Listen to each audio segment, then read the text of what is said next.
ఈరోజు అనంతపురం జిల్లా డిపిఓ పరిధిలో గల కాన్ఫరెన్స్ హాల్ నందు ప్రజా సమస్యల పరిష్కార వేదికలో భాగంగా ఇక్కడ పబ్లిక్ గ్రీవెన్స్ రెడ్రసల్ కోసం ఇక్కడ ఇప్పుడు ఈరోజు పిటిషన్స్ అన్ని తీసుకోవడం జరుగుతుంది. అలాగే ఏ సమస్యల మీద జిల్లా వ్యాప్తంగా ఉన్నటువంటి పిటిషనర్స్ ఇక్కడికి వచ్చి వాళ్ళ యొక్క సమస్యల్ని ఏవైతే తీసుకొస్తున్నారో దృష్టికి అవన్నింటినీ కూడా కన్సర్న్డ్ జ్యూరిడిక్షనల్ ఆఫీసర్స్కి, ఎస్ఐస్కి, సిఐస్కి అలాగే మరియు డిఎస్పీలకి చెప్పడం, కేసెస్ రిజిస్టర్ చేయడం ద్వారా అలాగే పిటిషనర్స్కి కౌన్సిల్ చేయడం ద్వారా సత్వరంగా న్యాయం జరిగే విధంగా చర్యలు తీసుకోవడం జరుగుతుంది. ఈ సందర్భంగా వచ్చిన పిటిషనర్స్ అందరినీ కూడా డీటెయిల్డ్గా వాళ్ళ యొక్క పిటిషన్స్ని అన్నింటినీ కూడా పరిశీలించి తగినటువంటి చర్యలని త్వరితగతిన తీసుకొని ఆ రెడ్రసల్ అంతా కూడా త్వరగా పిటిషన్స్ అన్నీ కూడా వాళ్ళకి పిటిషనర్స్కి న్యాయం జరిగేలాగా తగినటువంటి చర్యలు తీసుకోవడం జరుగుతుంది. వీటికి సంబంధించి ఇప్పుడు ఎక్కువ సివిల్ సంబంధించినటువంటి భూమికి సంబంధించినటువంటి తగాదాలకు సంబంధించి వాటికి సంబంధించిన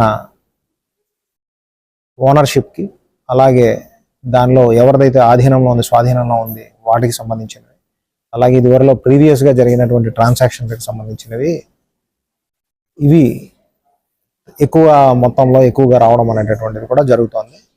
అలాంటి వాటితో పాటు ఏదైనా కేసెస్ పెండింగ్లో ఉన్న వాటిలో త్వరితగతిన వాటిని విచారించి తగినటువంటి చర్య తీసుకునే విధంగా కన్సర్న్ ఆఫీసర్స్కి చెప్పమని చెప్పి కూడా ఈ పిటిషన్స్లో రావడం అనేటటువంటిది జరుగుతుంది. డాక్యుమెంటరీ ఎవిడెన్స్ అన్నింటిలో కూడా పరిశీలించి భూమికి సంబంధించినటువంటి తగాదాలు ఏమైనా ఉంటే అవి సివిల్ తగాదాలు అయితే అవి సివిల్కి సంబంధించిన సమస్యలు అనేటటువంటిది చెప్పడం జరుగుతుంది. వీటితో పాటు దానిలో క్రిమినల్ కాగ్నిజెన్సీకి సంబంధించిన కేసెస్ ఏవైతే ఉన్నాయో వాటిని తీసుకొని కేసెస్ రిజిస్టర్ చేయడం ద్వారా త్వరితగతిన పిటిషనర్స్ అందరికీ న్యాయం జరిగేలాగా యాక్షన్ అనేటటువంటిది పోలీస్ యాక్షన్ తీసుకోవడం జరుగుతుంది. పిటిషన్స్ మనకి పరిష్కరించేదానికి ఒక 1 వీక్ అనేటటువంటి దాన్ని మనము రివ్యూ పీరియడ్ పెట్టుకున్నాము. ఈ రోజు మండే నుంచి నెక్స్ట్ మండే లోపల ఇప్పుడు వచ్చినటువంటి పిటిషన్స్ అన్నింటినీ కూడా క్లియర్ చేసే విధంగా పెట్టుకున్నాము. అయితే వాటిలో సివిల్ భూమికి సంబంధించినటువంటి విషయాలు ఏమైనా ఉంటే వాటికి సంబంధించిన డాక్యుమెంట్స్ కానీ అలాంటివి తీసుకొని వాటిలన్నింటినీ కూడా డాక్యుమెంట్స్ కలెక్ట్ చేసుకోవడానికి సమయం అనేటటువంటిది ఎక్కువ పట్టేటటువంటి సందర్భాల్లో కొంచెం ఎక్కువ కూడా అవ్వచ్చు.